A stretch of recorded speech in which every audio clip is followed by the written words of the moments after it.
Halo teman-teman, kembali lagi bersama saya. Perkenalkan, nama saya Inyo Maneknata Kusuma.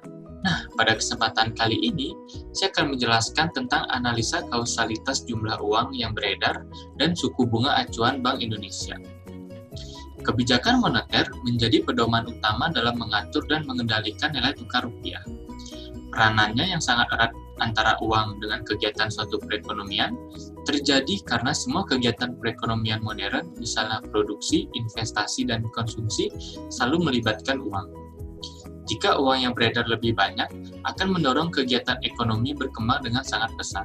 Namun, apabila jumlah uang yang beredar terlalu sedikit, maka kegiatan ekonomi akan melambat. BI rate adalah suku bunga kebijakan yang mencerminkan sikap kebijakan moneter yang ditetapkan oleh Bank Indonesia. Pada saat level BI rate naik, maka suku bunga kredit dan deposito akan mengalami kenaikan. Hal ini yang akan meredam aktivitas ekonomi dan pada akhirnya mengurangi tekanan inflasi. Sebaliknya, pada saat level BI rate turun, maka suku bunga kredit dan deposito pun akan mengalami penurunan. Tetapi hal ini akan mengakibatkan keadaan ekonomi yang lesu akan segera kembali meningkat. Kebijakan moneter adalah tindakan pemerintah untuk mempengaruhi situasi makro yang dilaksanakan melalui pasar uang. Nah, untuk menjaga kestabilannya, digunakan instrumen atau alat kebijakan moneter. Yang pertama itu instrumen langsung, merupakan instrumen yang mempunyai hubungan langsung dengan tujuan kebijakannya. Kemudian yang kedua, instrumen tidak langsung atau ditempuh melalui mekanisme pasar.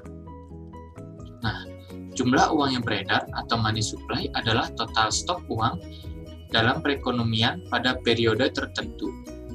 Suku bunga acuan Bank Indonesia merupakan suku bunga acuan dalam perbankan di Indonesia.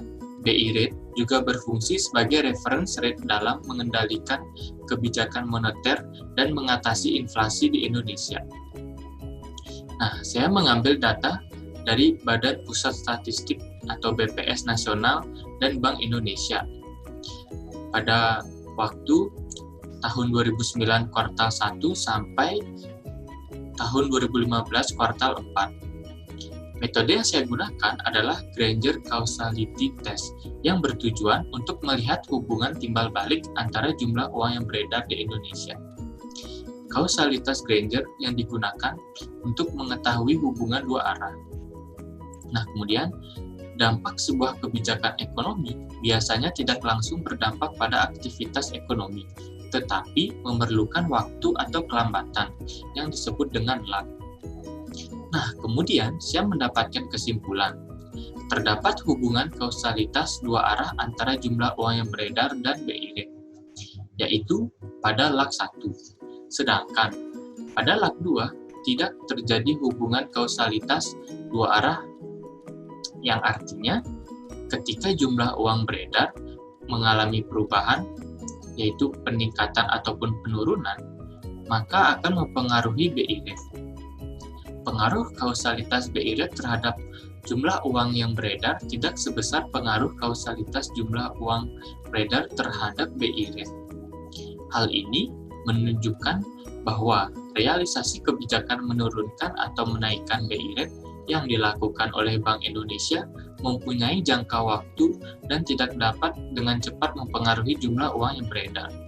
Oleh karena itu, pemerintah harus dapat mengatur jumlah waktu atau jangka waktu dari kebijakan yang telah ditetapkan. Nah, sekian penjelasan dari saya.